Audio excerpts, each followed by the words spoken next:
in the fourth house, the deepest home. Welcome to Moon in the fourth house in synastry. Of all the moon overlays, this one arguably touches the deepest ground. The fourth house governs home, family, roots, ancestry, the private interior life, and the felt sense of where one truly belongs in the world. The moon is the natural ruler of the fourth house. It governs precisely this territory: comfort, belonging, emotional security, the past, and the inner world most people guard most carefully. When someone's moon falls in your fourth house, they are not landing in foreign territory. They are arriving, in a very real sense, at the source. This placement tends to produce a quality of connection that is difficult to describe analytically, but unmistakable when experienced. There is an almost ancestral familiarity, a sense not merely of personal recognition, but of something older being activated. People with this overlay often report feeling as though they have known each other for a very long time, even when the relationship is relatively new. There is a quality of emotional homecoming that is characteristic of this placement, at its most potent. From the moon person's perspective, the house person represents something close to an emotional home. The moon person feels instinctively drawn to create safety and belonging with the house person, to care for them, to build a private world where both people can be fully themselves without the performances that public life requires. This is the person the moon person wants to come home to, in the most elemental sense of that word. For the house person, the moon person's presence activates something very deep. The fourth house is the most private of all the houses. It holds what we rarely show others: childhood wounds, emotional foundations, the sense of belonging or not belonging. When someone's moon lands here, it illuminates that territory. The house person may find themselves unusually willing to speak about family history and the emotional patterns carried from earliest life.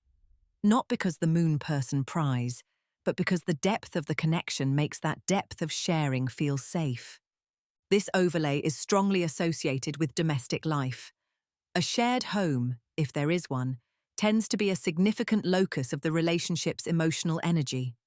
Cooking together, building a shared physical space, establishing routines, these activities take on particular importance and meaning. The home is not merely a backdrop, it is part of the relationship itself. There is also, in this placement, a deep privacy. The intimacy created here tends to be intensely personal, not easily shared with a wider circle. The house person may behave noticeably differently with the moon person in private versus in company. This relationship has its own internal language, its own emotional geography, and both people tend to hold that private territory protectively. Now, to the challenges of this overlay. The emotional patterns activated by moon in the fourth are not always comfortable ones. Old relational dynamics, around caretaking and dependency, around belonging and abandonment, may emerge as echoes of a much older story. This is not a reason to avoid the placement. It is a reason to approach it with awareness. The relationship has the capacity to function as a container for genuine emotional healing, when both people can distinguish between what is happening now and what is being echoed from the past. The moon's tendency toward fusion is also heightened here. The depth of the felt connection can, if not balanced by a solid sense of individual identity, tip into enmeshment, a dynamic where the boundary between self and other blurs. Enmeshment is not intimacy, though it can feel like it. The distinction is whether each person can still stand in their own center when the other is not present. Moon in the fourth house synastry, at its most conscious expression, is among the most profound overlays in synastry. It is the bond of those who become, in the deepest sense, home to each other, who create in the space of their shared life a private sanctuary that neither could have built alone. In a world that asks us to be endlessly public and performed, a relationship that offers true interior rest is a rare and extraordinary gift. Thank you for listening.